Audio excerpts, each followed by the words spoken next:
ABP news आपको रखे आगे। तो इस वक्त प्रधानमंत्री नरेंद्र मोदी राष्ट्रीय युवा संसद को एड्रेस कर रहे हैं। सीधे चलते हैं और सुनते हैं वे क्या कह रहे हैं। मैं बहुत हृदय से अभिनंदन करता हूं।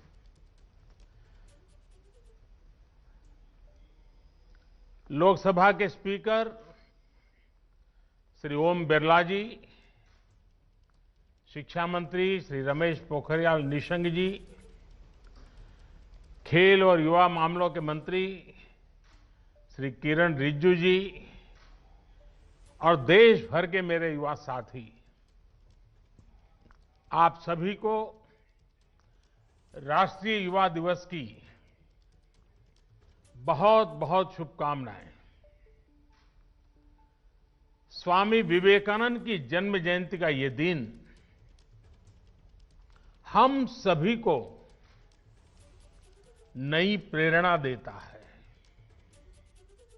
आज का दिन विशेष इसलिए भी हो गया है कि इस बार युवा संसद देश की संसद के सेंट्रल हॉल में हो रही है। ये सेंट्रल हॉल हमारे संविधान के निर्माण का गवाह है। देश के अनेक महान व्यक्तियों ने यहां आजाद भारत के लिए फैसले लिए, भारत के भविष्य के लिए चिंतन किया। भविष्य के भारत को लेकर उनका सपना, उनका समर्पण, उनका साहस, उनका सामर्थ्य, उनके प्रयास, इसका एहसास आज भी सेंट्रल हॉल में होता है। और साथियों, आप जहां बैठे हैं उसी सीट पर जब संविधान की निर्माण प्रक्रिया चली थी, इस देश के किसी न किसी गणमान्य महापुरुष वहां बैठे होंगे। आप आज उस सीट पर बैठे हैं। मन में कल्पना कीजिए कि जिस जगह पे देश के वो महापुरुष बैठे थे, आज वहां आप बैठे हैं। देश को आपसे कितनी अपेक्षाएं हैं। मुझे विश्वास है ये अनुभव इस समय सेंट्रल हॉल में बैठे सभी युवा साथियों को भी हो रहा होगा। आप सभी ने जो यहां संवाद किया, मंथन किया, वो भी बहुत महत्वपूर्ण है। इस दौरान स्पर्धा में जो विजेता हुए हैं उनको मैं बधाई देता हूं, अपनी शुभकामनाएं देता हूं। और यहां जब मैं आपको सुन रहा था तो मुझे विचार आया और इसलिए मैंने मनोमन तय किया है कि आपके जो भाषण है उसको मैं आज मेरे ट्विटर हैंडल पर से ट्वीट करूंगा।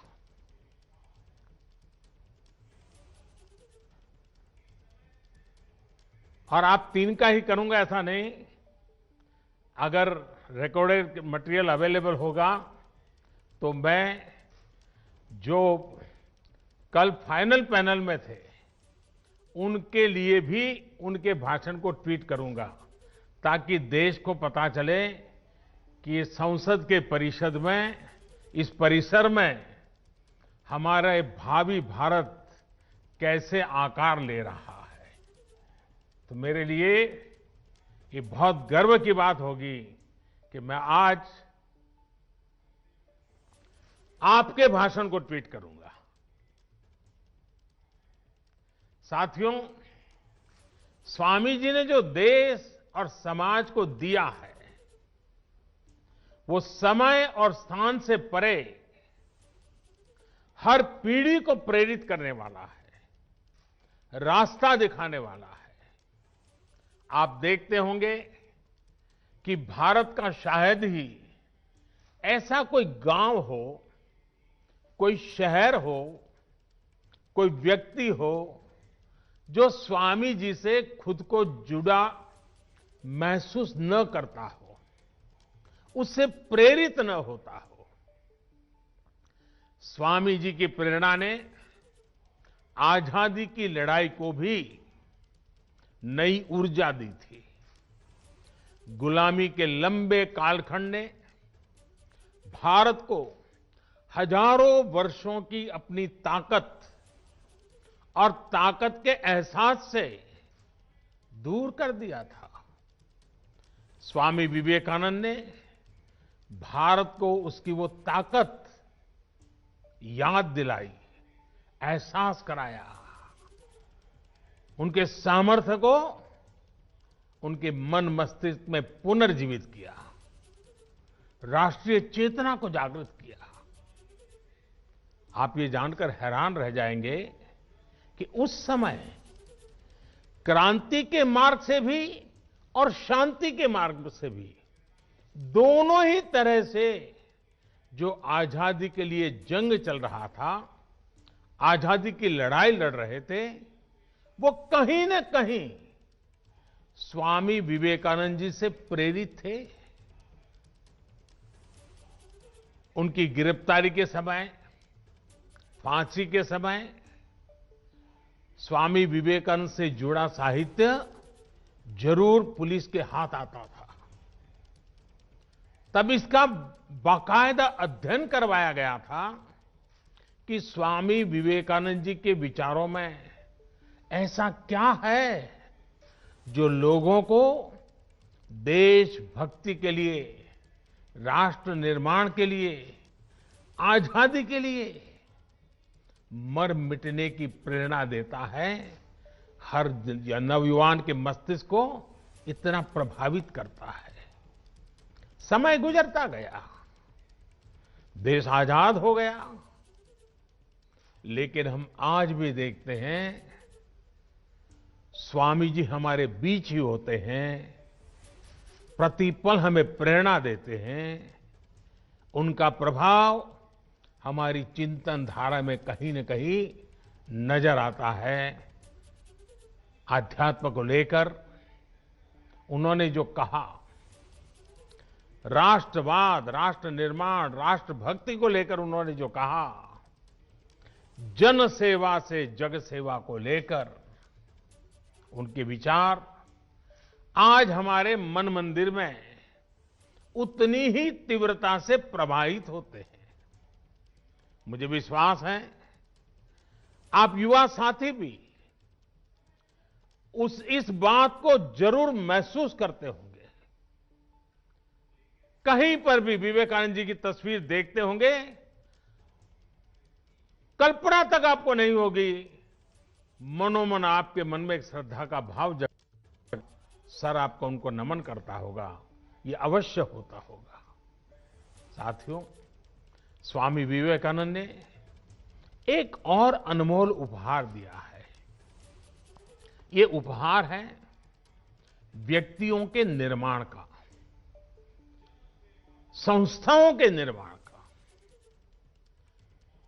और ज्यादातर ऐसे विषयों की चर्चा भी थोड़ी कम ही होती है, लेकिन हम अध्ययन करेंगे तो पाएंगे कि स्वामी विवेकानंद ने ऐसी संस्थाओं को भी आगे बढ़ाया जो आज भी व्यक्ति के निर्माण का काम बखूबी कर रही है।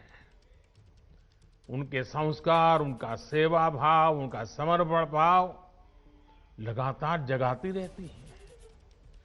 व्यक्ति से संस्था का निर्माण और संस्था से अनेकों व्यक्तियों का निर्माण एक अनवरत, अविलंब, अबाधित चक्र है जो चलता ही जा रहा है।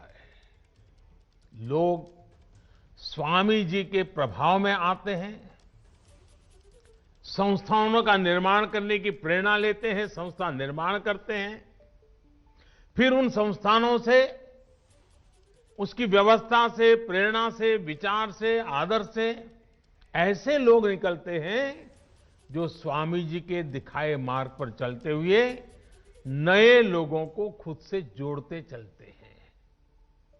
इंडिविजुअल से इंस्टीट्यूशंस और इंस्टीट्यूशन से फिर इंडिविजुअल, ये चक्र आज भारत की बहुत बड़ी ताकत है।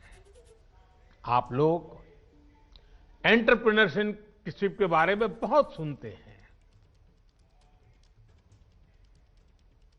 वो भी तो कुछ एक प्रकार से यही बातें हैं।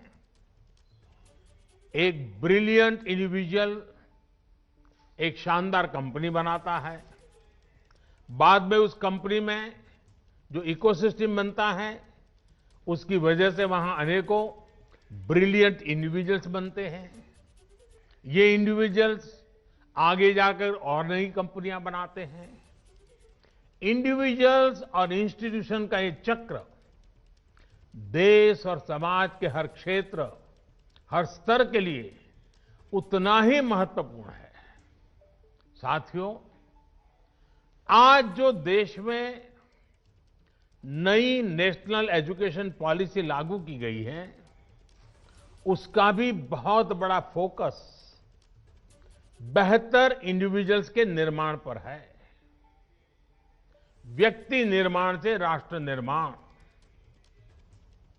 ये पॉलिसी युवाओं की इच्छा, युवाओं के कौशल, युवाओं की समझ, युवाओं के फैसले को सर्वोच्च प्राथमिकता देती है।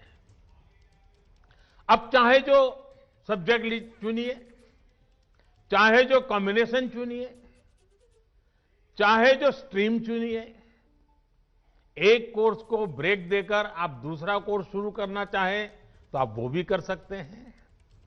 अब ये नहीं होगा कि पहले वाले कोर्स के लिए आपने जो मेहनत की थी वो बेकार हो जाएगी।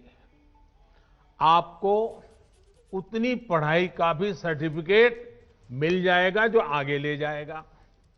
साथियों, आज देश में एक ऐसा इकोसिस्टम विकसित किया जा रहा है जिसकी तलाश में अक्सर हमारे युवा विदेशों का रुख करते थे।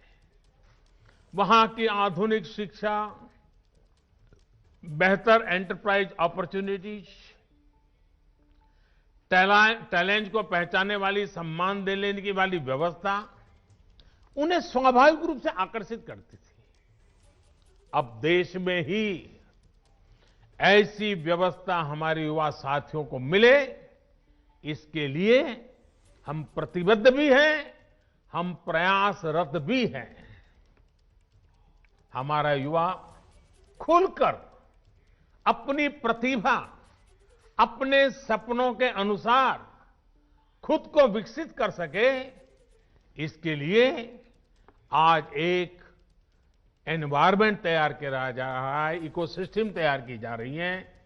शिक्षा व्यवस्था हो, समाज व्यवस्था हो, कानूनी बारीकियां हो, हर चीज में इन बातों को केंद्र में रखा जा रहा है। स्वामी जी का बहुत जोर उस बात पर भी था जिसको हमने कभी भूलना नहीं चाहिए। स्वामी जी हमेशा कहते थे और वो इस बात पर बल देते थे, वे शारीरिक ताकत पर भी बल देते थे, मानसिक ताकत पर भी बल देते थे। वो कहते थे, muscles of iron and nerves of steel. उनकी प्रेरणा, उन्हीं की प्रेरणा से आज भारत के युवाओं की शारीरिक मानसिक फिटनेस पर विशेष फोकस किया जा रहा है। फिट इंडिया मूवमेंट हो, योग के प्रति जागरूकता हो, या फिर स्पोर्ट्स से जुड़े आधुनिक इंफ्रास्ट्रक्चर का निर्माण, ये युवाओं को मानसिक और शारीरिक रूप से सुदृढ़ कर रहे हैं। साथियों, आजकल आप लोग कुछ टर्म्स बार बार सुनते होंगे, आपके कान पे आता रहता है। पर्सनालिटी डेवलपमेंट या तो फिर टीम मैनेजमेंट। इनकी बारीकियों को भी आप स्वामी विवेकानंद का अध्ययन करने के बाद और आसानी से समझ पाएंगे। पर्सनालिटी डेवलपमेंट का उनका मंत्र था, बिलीव इन योरसेल्फ। अपने आप पर भरोसा करो, अपने आप पर विश्वास करो। लीडरशिप का उनका मंत्र था बिलीव इन ऑल। वे कहते थे पुराने धर्मों के मुताबिक नास्तिक वो है जो ईश्वर में भरोसा नहीं करता, लेकिन नया धर्म कहता है नास्तिक वो है जो खुद में भरोसा नहीं करता। और जब नेतृत्व की बात आती थी तो वो खुद से भी पहले अपनी टीम पर भरोसा जताते थे। मैंने कहीं पढ़ा था, वो किस्सा मैं आपको भी सुनाना चाहता हूं। एक बार स्वामी जी अपने साथी स्वामी शारदानंद जी के साथ लंदन में एक पब्लिक लेक्चर के लिए गए थे। सब तैयारी हो चुकी थी, सुनने वाले इकट्ठे हो गए थे और स्वाभाविक है हर कोई स्वामी विवेकानंद जी को सुनने के लिए आकर्षित होकर के आया था। लेकिन जैसे ही बोलने का नंबर आया तो स्वामी जी ने कहा कि आज भाषण मैं नहीं बल्कि मेरे सहयोगी शारदानंद जी देंगे। शारदानंद जी ने भी सोचा नहीं था कि अचानक उनके जिम्मे काम आ जाएगा, वो इसके लिए तैयार भी नहीं थे। लेकिन जब शारदानंद जी ने भाषण देना शुरू किया तो हर कोई चकित हो गया, उनसे प्रभावित हो गया। और ये होती है लीडरशिप और अपनी टीम के लोगों पर भरोसा करने की ताकत। आज हम जितना स्वामी विवेकानंद जी के बारे में जानते हैं उसमें बहुत बड़ा योगदान स्वामी शारदानंद जी का ही है। साथियों, ये स्वामी जी ही थे जिन्होंने उस दौर में कहा था कि निडर, बेबाक, साफ दिल वाले, साहसी और आकांक्षी युवा ही वो नींव हैं जिस पर राष्ट्र के भविष्य का निर्माण होता है। वो युवाओं पर, युवा शक्ति पर इतना विश्वास करते थे। अब आपको उनके इस विश्वास की कसौटी पर खरा उतरना है। भारत को अब नई ऊंचाइयों पर ले जाने का काम, देश को आत्मनिर्भर बनाने का काम आप सब युवा को ही करना है। अब आप में से कुछ युवा सोच सकते हैं कि अभी तो हमारी इतनी उम्र ही नहीं हुई है, अभी तो हंसने खेलने जिंदगी में मौज करने की उम्र है। साथियों, जब लक्ष्य स्पष्ट हो, इच्छा शक्ति हो तो उम्र कभी बाधा नहीं बनती है, उम्र इतनी मायने नहीं रखती है। आप हमेशा याद रखिएगा कि गुलामी के समय में आजादी के आंदोलन की कमान युवा पीढ़ी ने ही संभाली थी। जानते हैं, शहीद खुदीराम बोस जब फांसी पर चढ़े तो उनकी उम्र क्या थी? सिर्फ 18-19 साल। भगत सिंह को फांसी लगी तो उनकी उम्र कितनी थी? सिर्फ 24 साल। भगवान बिरसा मुंडा जब शहीद हुए तो उनकी आयु कितनी थी? बमुश्किल 25 साल। उस पीढ़ी ने ये ठान लिया था कि देश की आजादी के लिए ही जीना है, देश की आजादी के लिए मरना है। लॉयर्स, डॉक्टर, प्रोफेसर्स, बैंकर्स, अलग अलग प्रोफेशन से यंग जनरेशन के लोग निकले और सबने मिलकर के हमें आजादी दिलाई। साथियों, हम उस कालखंड में पैदा हुए हैं, क्योंकि मैं भी आजाद हिंदुस्तान में जन्मा हूं। मैंने गुलामी देखी नहीं है, और मेरे सामने आप जो बैठे हैं, आप भी सब आजादी में पैदा हुए हैं। हमें देश की स्वतंत्रता के लिए मरने का मौका नहीं मिला, लेकिन हमें आजाद भारत को आगे बढ़ाने के लिए मौका जरूर मिला है। ये मौका हमें गंवाना नहीं है। साथियों, आजादी के 75 साल लेकर आजादी से 100 साल होने तक ये आने वाले 25-26 साल बहुत ही महत्वपूर्ण है। 2047 जब आजादी के 100 साल होंगे, ये 25-26 साल की यात्रा बहुत महत्वपूर्ण है। साथियों, आप भी सोचिए, आप आज जिस उम्र में हैं, अब से जो समय शुरू हो रहा है अपना, वो आपके जीवन का स्वर्णिम काल है, उत्तम काल है। और वही कालखंड भारत को भी आजादी के 100 साल की तरफ ले जा रहा है। मतलब आपके विकास की ऊंचाइयां, आजादी के 100 साल की सिद्धियां, दोनों कदम से कदम मिलाकर के चल रही है। मतलब आपकी जिंदगी के आने वाले 25-26 साल, देश के आने वाले 25-26 साल के बीच बहुत बड़ा तालमेल है, बहुत बड़ी अहमियत है।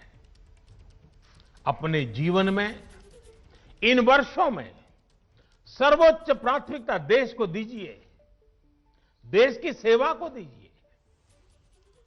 विवेकानंद जी कहते थे कि ये सदी भारत की है। इस सदी को, भारत की सदी, हमारी युवा पीढ़ी को ही बनाना है। आप जो भी करिए, जो भी फैसला लीजिए, उसमें जरूर सोचिए कि इससे देश का क्या हित होगा। साथियों, स्वामी विवेकानंद जी कहते थे कि हमारे युवाओं को आगे आकर राष्ट्र का भाग्य विधाता बनना चाहिए। इसलिए ये आपकी जिम्मेदारी है कि भारत के भविष्य का नेतृत्व करें। और आपकी ये जिम्मेदारी देश की राजनीति को लेकर के भी है, क्योंकि राजनीति, पॉलिटिक्स देश में सार्थक बदलाव लाने का एक सशक्त माध्यम है। हर क्षेत्र की तरह पॉलिटिक्स को भी युवाओं की बहुत ज्यादा जरूरत है। नई सोच, नई ऊर्जा, नए सपने, नया उमंग, देश की राजनीति को इसकी बहुत जरूरत है। साथियों, पहले देश में ये धारणा बन गई थी कि अगर कोई युवक राजनीति की तरफ रुख करता था तो घर वाले कहते थे कि अब बच्चा बिगड़ रहा है, क्योंकि राजनीति का मतलब ही बन गया था झगड़ा, फसाद, लूट, खसोट, भ्रष्टाचार, न जाने क्या क्या लेबल लग गए थे। लोग कहते थे कि सब कुछ बदल सकता है, लेकिन सियासत नहीं बदल सकती। लेकिन आज आप देखिए, आज देश की जनता, देश के नागरिक इतने जागरूक हुए हैं कि राजनीति में वो ईमानदार लोगों के साथ खड़े होते हैं, ईमानदार लोगों को मौका देते हैं। देश की सामान्य जनता ईमानदार, समर्पित, सेवाभावी राजनीति में आए हुए लोगों के साथ डट करके खड़ी रहती है। ऑनेस्टी और परफॉर्मेंस आज की राजनीति की पहली अनिवार्य शर्त होती जा रही है। और देश में जो जागरूकता आई है ना, उसने ये दबाव पैदा किया है। भ्रष्टाचार जिनकी लीगेसी थी, उनका भ्रष्टाचार ही आज उन पर बोझ बन गया है। और ये देश के सामान्य नागरिक की जागरूकता की ताकत है। वो लाख कोशिशों के बाद भी इससे उभर नहीं पा रहे हैं।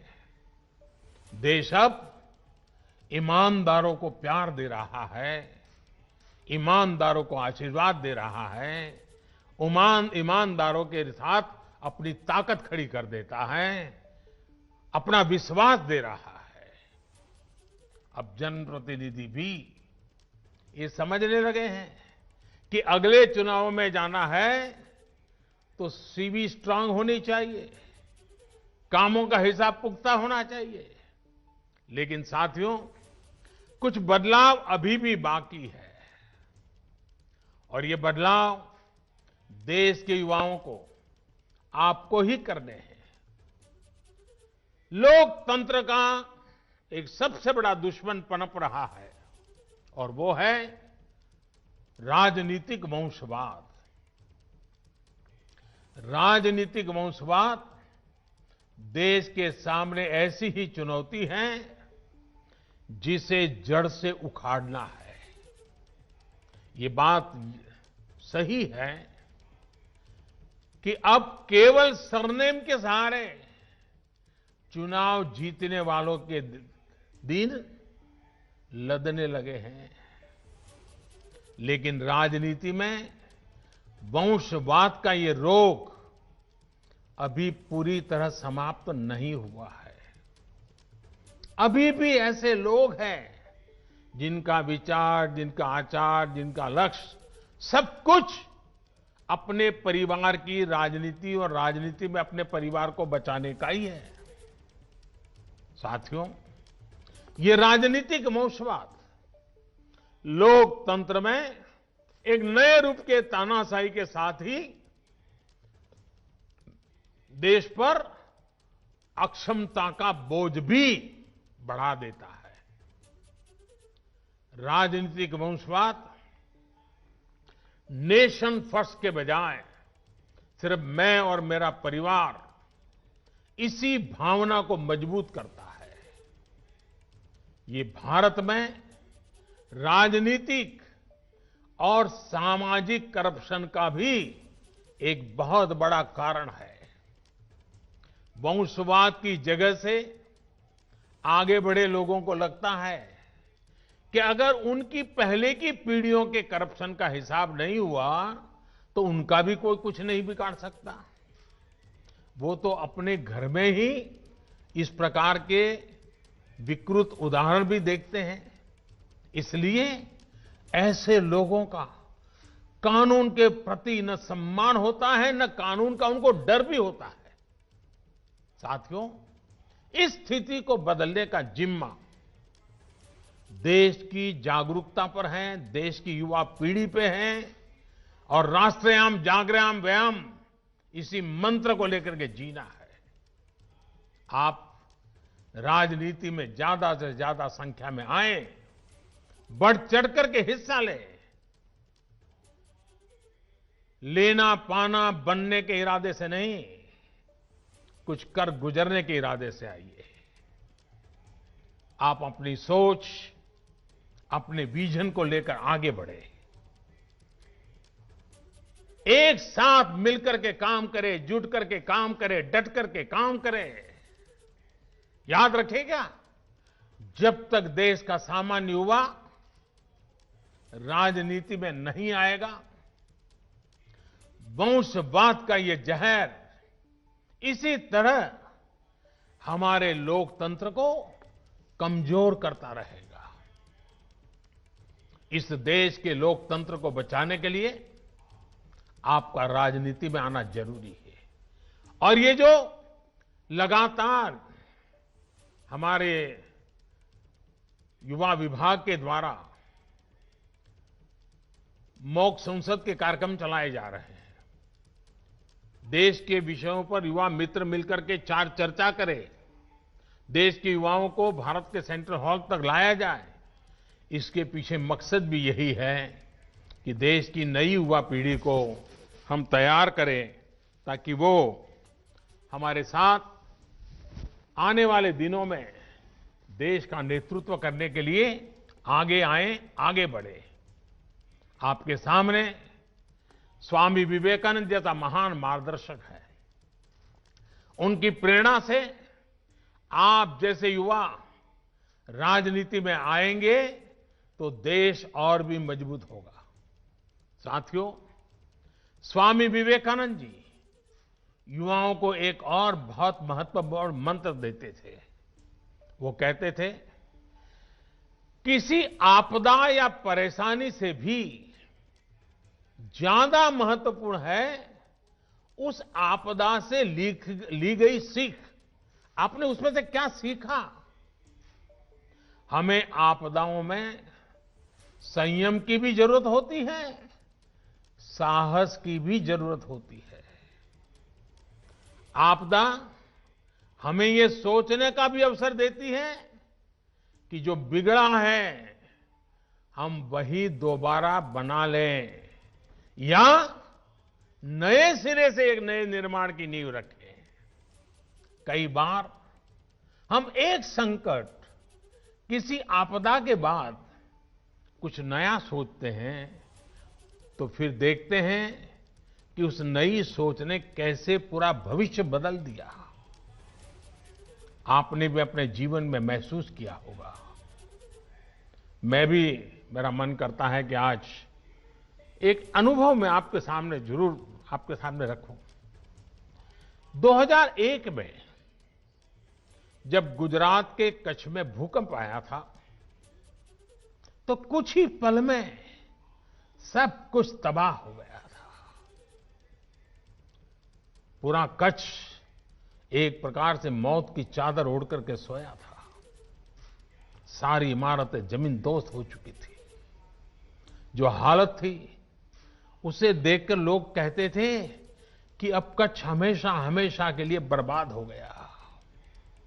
इस भूकंप के कुछ महीने बाद मुझे गुजरात का मुख्यमंत्री के रूप में दायित्व निभाने की जिम्मेवारी आ गई। चारों तरफ गूंज यही थी कि अब तो गुजरात गया, अब तो गुजरात बर्बाद हो गया, अब कच्छ बर्बाद, यही सुन रहा था। हमने एक नई अप्रोच के साथ काम किया, एक नई रणनीति के साथ आगे बढ़े। हमने सिर्फ इमारतें ही फिर से नहीं बनाई, बल्कि प्रण लिया कि कच्छ को विकास की नई ऊंचाई पर पहुंचाएंगे। तब वहां न उतनी सड़कें थी, न बिजली व्यवस्था ठीक थी, न ही पानी आसानी से नहीं मिलता था। हमने हर व्यवस्था सुधारी। हम सैकड़ों किलोमीटर लंबी नहरें बनाकर कच्छ तक पानी लेकर गए, पाइपलाइन से पानी ले गए। कच्छ की हालत ऐसी थी कि वहां टूरिज्म के बारे में कोई सोच भी नहीं सकता था। उल्टा हर साल हजारों लोग कच्छ से पलायन कर जाते थे। अब आज हालत ऐसे हैं कि बरसों पहले कच्छ छोड़कर गए लोग आज वापस लौटने लगे हैं। आज कच्छ में लाखों टूरिस्ट रणोत्सव में आनंद लेने के लिए पहुंचते हैं। यानी आपदा में हमने आगे बढ़ने का अवसर खोजा। साथियों, उस समय भूकंप के दौरान ही एक और बड़ा काम हुआ था जिसकी उतनी चर्चा नहीं होती है। आजकल कोरोना के समय में आप लोग डिजास्टर मैनेजमेंट एक्ट का जिक्र खूब सुनते होंगे।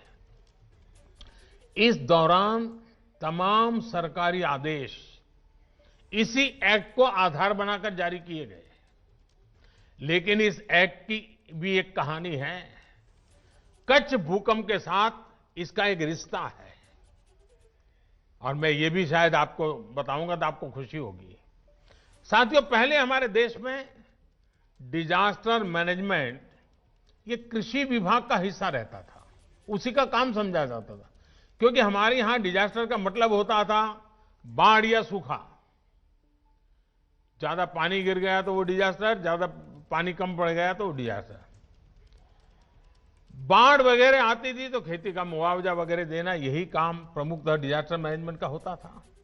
लेकिन कच्छ भूकंप से सबक लेते हुए गुजरात ने 2003 में Gujarat state disaster management act बनाया। तब देश में पहली बार ऐसा हुआ जब डिजास्टर मैनेजमेंट को कृषि विभाग से लेकर वहां से बाहर निकाल करके गृह विभाग के अंडर में दे दिया गया। बाद में केंद्र सरकार ने 2005 में गुजरात के उसी कानून से सीख लेकर पूरे देश के लिए डिजास्टर मैनेजमेंट एक्ट बनाया। अब इसी एक्ट की मदद से ताकत से देश ने महामारी के खिलाफ इतनी बड़ी लड़ाई लड़ी है। आज यही एक्ट हमारे लाखों लोगों की जान बचाने में सहायक हुआ, देश को इतने बड़े संकट से उबारने में आधार बना। इतना ही नहीं, जहां कभी डिजास्टर मैनेजमेंट केवल मुआवजे और राहत सामग्री तक सीमित होता था, उसी भारत के डिजास्टर मैनेजमेंट से आज दुनिया सीख रही है। साथियों, जो समाज संकटों में भी प्रगति के रास्ते बनाना सीख लेता है, वो समाज अपना भविष्य खुद लिखता है। और इसलिए आज भारत और 130 करोड़ भारतवासी अपना भविष्य, और वो भी उत्तम भविष्य, आज देश के नागरिक खुद गढ़ रहे हैं। आपके द्वारा किया गया हर एक प्रयास, हर एक सेवा कार्य, हर एक इनोवेशन और हर एक ईमानदार संकल्प भविष्य की नींव में रखा जा रहा एक मजबूत पत्थर है। आप अपने प्रयासों में सफल हो, इन्हीं शुभकामनाओं के साथ मैं फिर एक बार देश भर में लाखों युवकों ने कोरोना के इस कालखंड में भी कहीं पर रूबरू में, कहीं पर वर्चुअल, इस यूथ मूवमेंट को आगे बढ़ाया। डिपार्टमेंट के लोग भी अभिनंदन के अधिकारी हैं, इसमें हिस्सा लेने वाले नौजवान भी अभिनंदन के अधिकारी हैं, और विजेता होने वालों को अनेक अनेक शुभकामनाएं देने के साथ साथ जिन बातों को उन्होंने बोला है, वो बातें समाज की जड़ों में जाएं, इसके लिए वो सफलतापूर्वक आगे बढ़े, ऐसी मेरी अनेक अनेक शुभकामनाएं हैं। मैं फिर एक बार स्पीकर महोदय का संसद भवन के अंदर इस कार्यक्रम की रचना के लिए आभार व्यक्त करते हुए मेरी वाणी को विराम देता हूं। बहुत बहुत धन्यवाद।